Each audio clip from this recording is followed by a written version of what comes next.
It's opening week for the Houston Astros, so we'll cheers to that. The boys will anyway. Look at you guys, ready to go. We've been doing this for a while, these happy hours with the broadcasters, but it's time for us all to go back to work. We're looking forward to a happy 3 hours, which we're going to have Friday. I know, yeah, we're going to do our own version of the happy hour, except be at Minute Maid Park for opening day for the Houston Astros. It's happening. The Seattle Mariners are coming to town. Baseball in 2020. We're so excited. But we are going to miss TK at the ballpark. We'll just start there. TK, you dropped a bomb on us on Twitter with the announcement that you would miss the start of the season. You look good. Please tell us how you're feeling. I feel great. Honestly, good. I'm as in good a shape as I've been in the last 20 years. I just can't work because I got a positive COVID test. So it's so disappointing I'm not going to be with you guys, but I feel fine. I don't have any symptoms.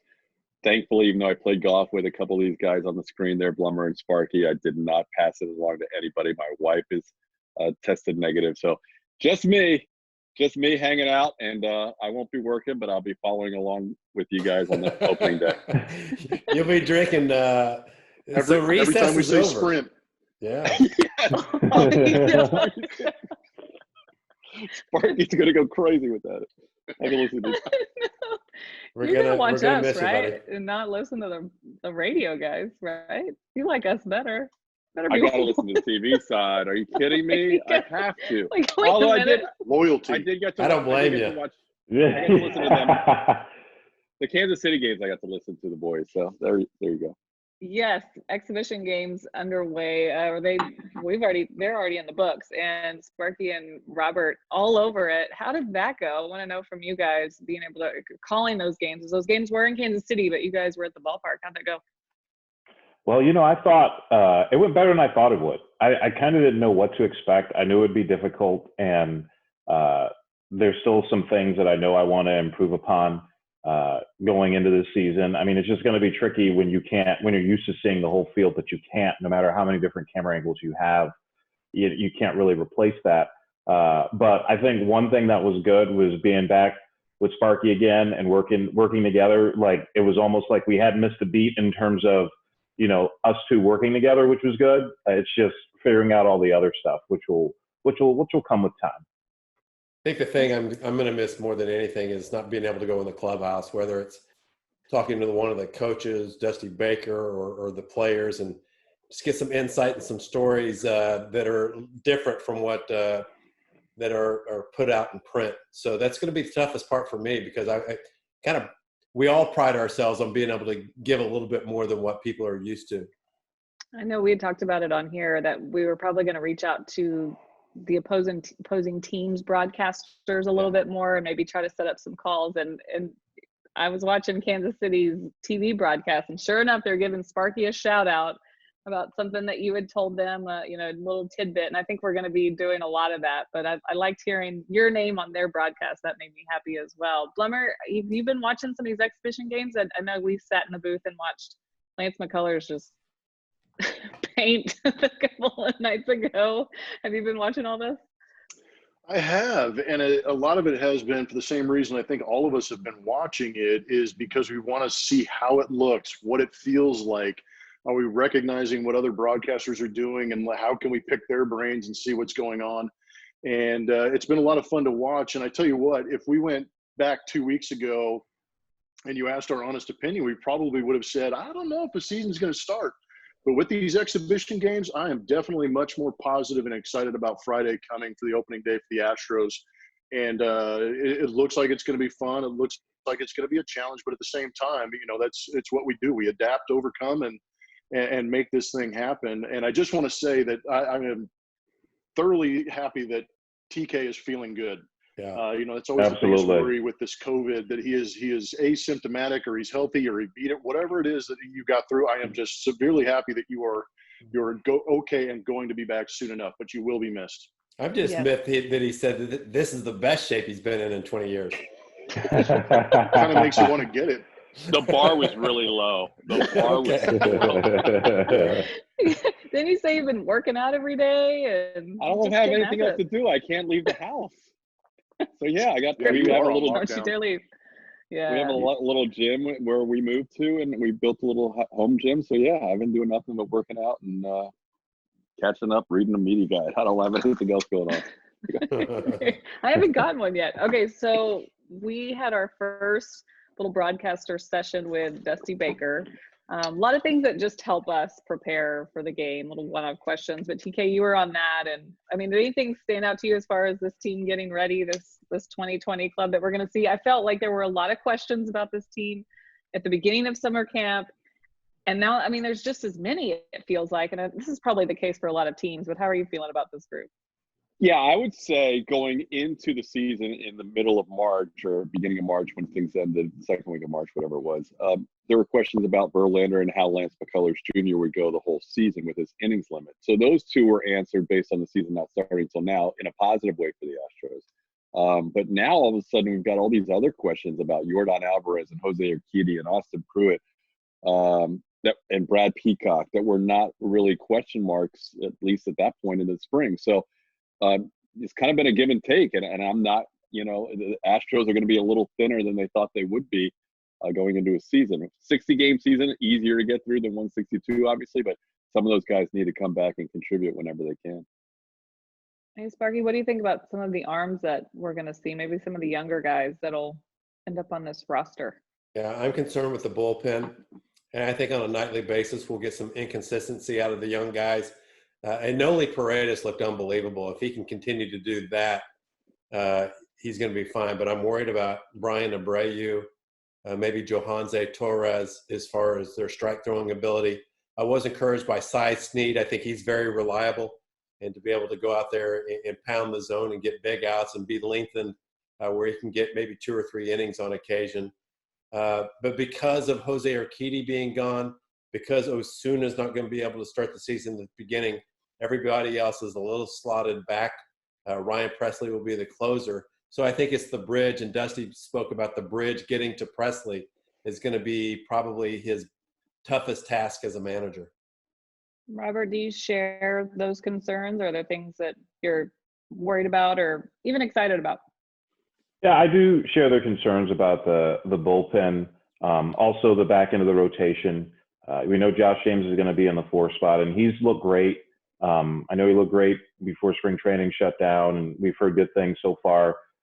Even though he came late to camp, he was still throwing while waiting for his daughter to be born, so that's encouraging. But obviously, not having Urquidy, I think, is really significant, because that means that it just kind of changes everything. If you have Urquidy, maybe you have a little bit more flexibility with James in the bullpen, for instance.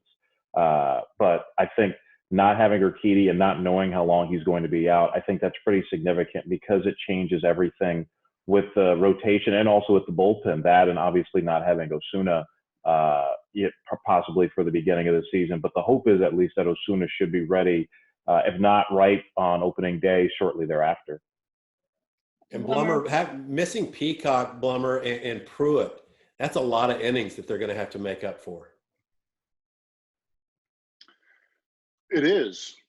And I'm worried about starters coming out of this abbreviated summer camp, getting 2-3 starts before they start out the season. Julie and I saw Lance McCullers throw that game on Monday, and throwing 75 pitches. Yeah, that's reasonable. But if your accuracy's off just a little bit, all of a sudden you're looking at a 4 or 5 inning outing. I know that he's going to probably bump that up and go 85 pitches the next time he goes out. But, those first 2 or 3 starts during the regular season are where they're going to be abbreviated as far as their outings. And then it puts even more pressure, like Sparky's saying, about guys trying to eat up innings. And that's where I am very concerned about that bullpen, because you do that the first 2 or 3 weeks of the season, all of a sudden those guys are taxed immediately.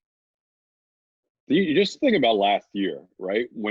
Especially the first half of the season, when the Astros had a lead going into the 8th inning, it was like no stress at all. Game over.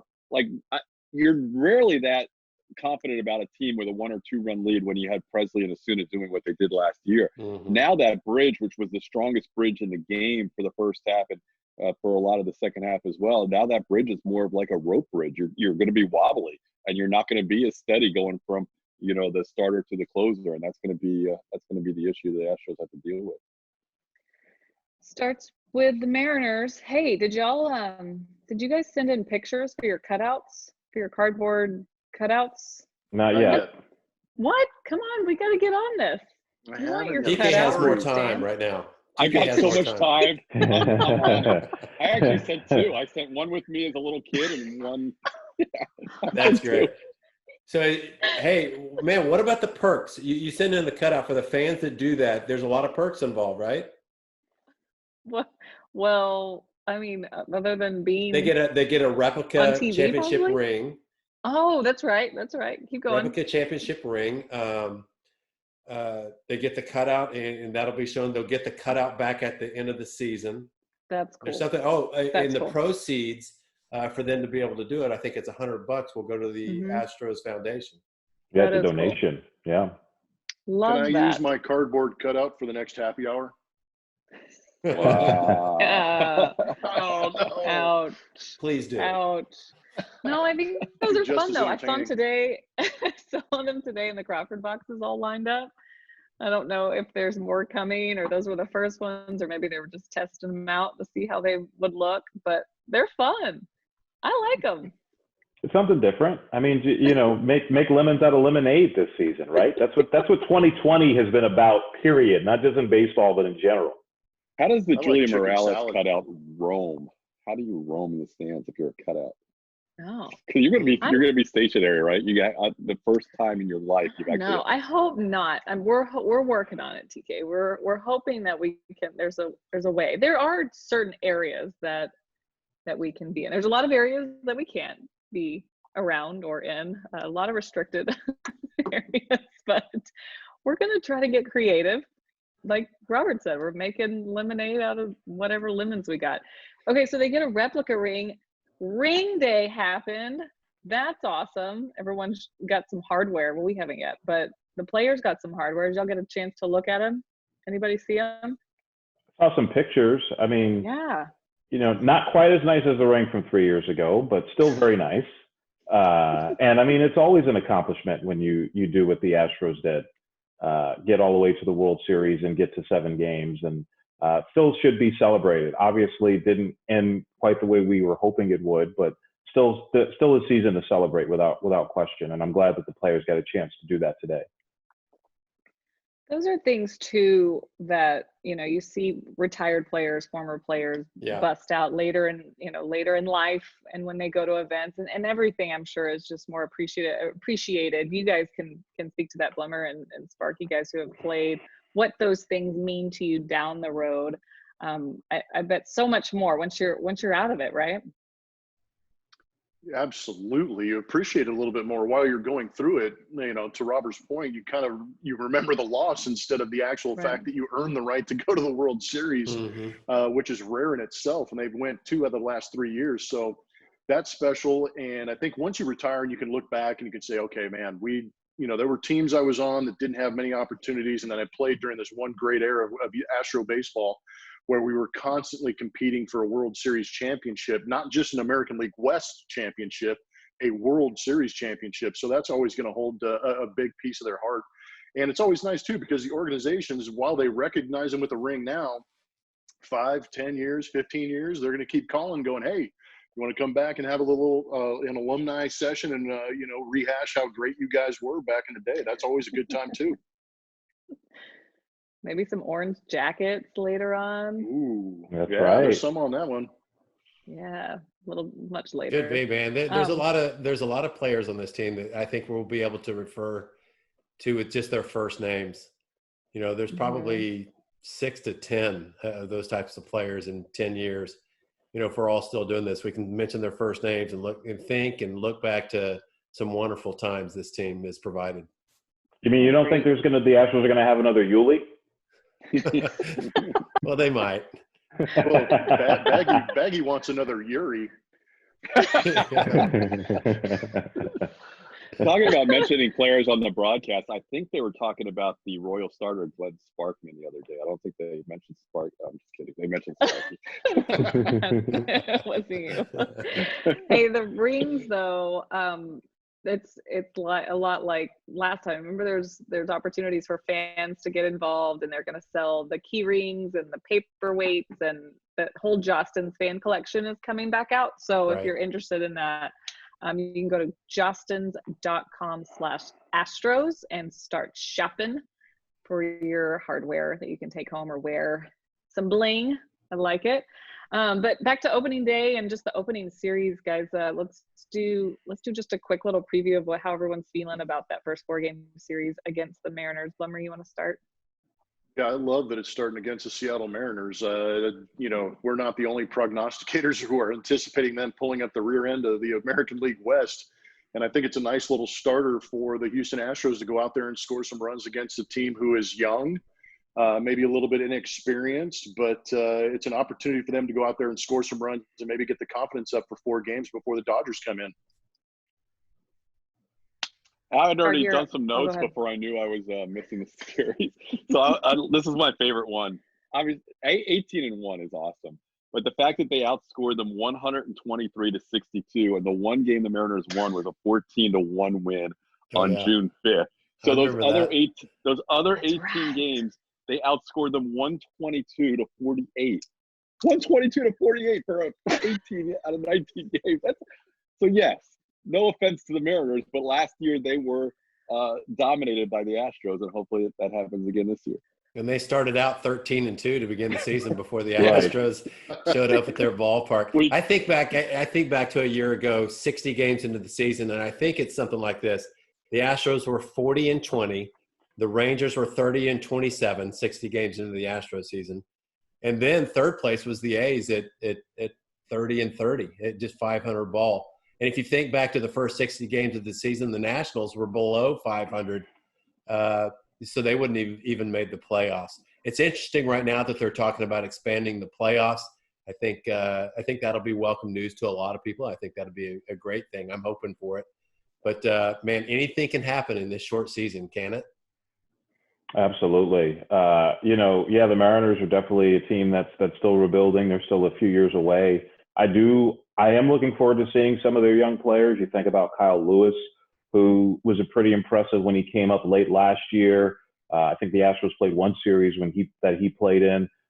Kendall Graveman, who's going to start that 4th game, not a young player, but has been hurt the last few years. Apparently he's made some adjustments, and he was pretty good before he went down. Taijuan Walker, same thing, who's going to start in that series.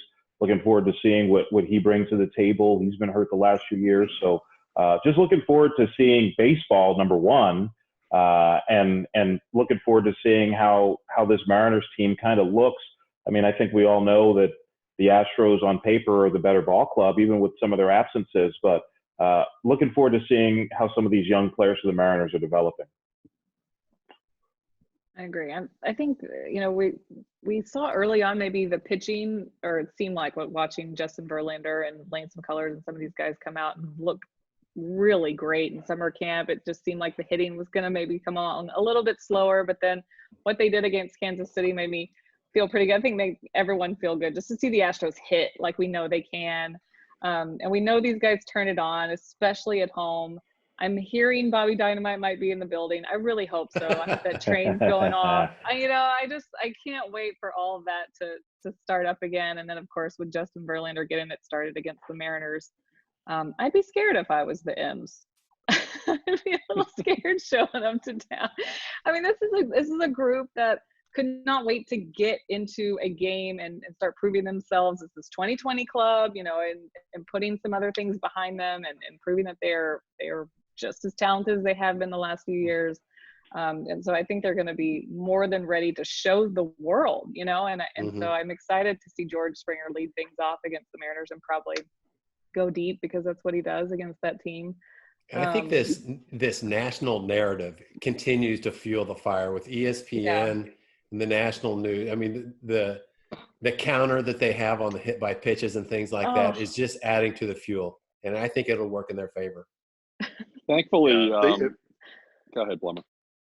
No, I'm just saying, if they can redirect some of that anger and angst that's against them and put it back on them, wow. Yeah. Could be dangerous. We were talking, I think, on the last happy hour about how you might be able to have your voice project so much that players can hear you. And I was thinking about that because I was looking at Marco Gonzalez. Most guys have great numbers against Marco Gonzalez on this team, but the leadoff hitter for the Astros, Springer, is 0 for 9 with 5 strikeouts against Marco. So can you imagine that would be the first batter you call for the season? You're like, yeah, Springer's over. And George like turns around like, what? Did you say something? You say I'm 0 for 9 with like so anyway, it's gonna be yeah, like glaring up in the booth. And then he'll probably go deep like he always does on opening day. Yeah, he'll point at us instead of anybody else. Like, told you.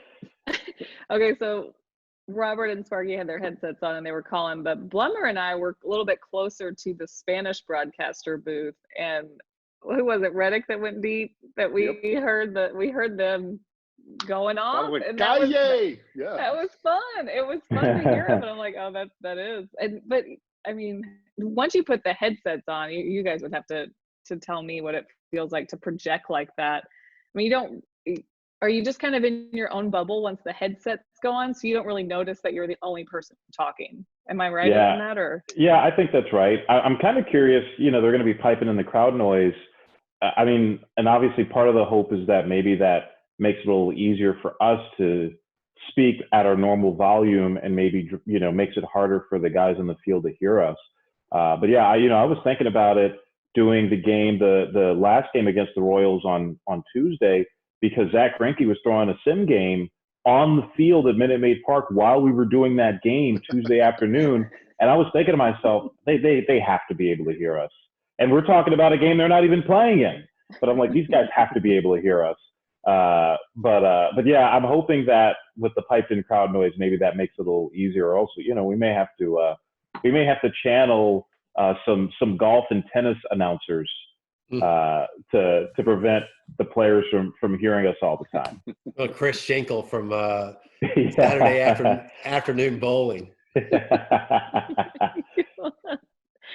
Well, for us TV folks, it's going to start. Well, I'll go ahead and promote Astros Bases Loaded. We'll be starting at 6:30 on Friday, and then 7 o'clock we'll have our live pregame show. It's an hour-long pregame show. Lots of guests. Dusty will be on. Should be a really fun show as we build up to first pitch. And for you guys, radio, people tune in at what time for you guys? Even 8 o'clock start. 8:10 first pitch, 7:35 Astro launch pregame begins.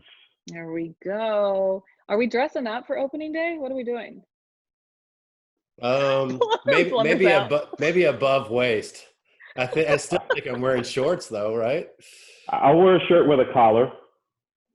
Oh, I asked that question. For people that don't know, opening day, usually people get a little more fancy. Am I right? I mean, I'm not making that up, right? Yeah, it's not just wear me. A sport coat most times. Yeah, everyone dresses up a little bit opening day. Well, go all out, Sparky. Put on a sport coat. Way to go. Poor Plummer and TK are in suits and ties and okay, so shorts and a sport coat. I can't wait to see Shorts and ties. There you go. It's good though. We're all excited, right? We're gonna wrap this up because we have to start prepping. But let's do this, huh? All right. 60 Let's get through this thing healthy and welcome TK back. Hopefully 6 days into the season, right? That's right. Just a few games in, we'll figure it all out. I just need a couple of negative tests, and then I'll be good to go. There you go. Okay. All right, everyone, stay safe and see y'all at the ballpark. Bye-bye. All right.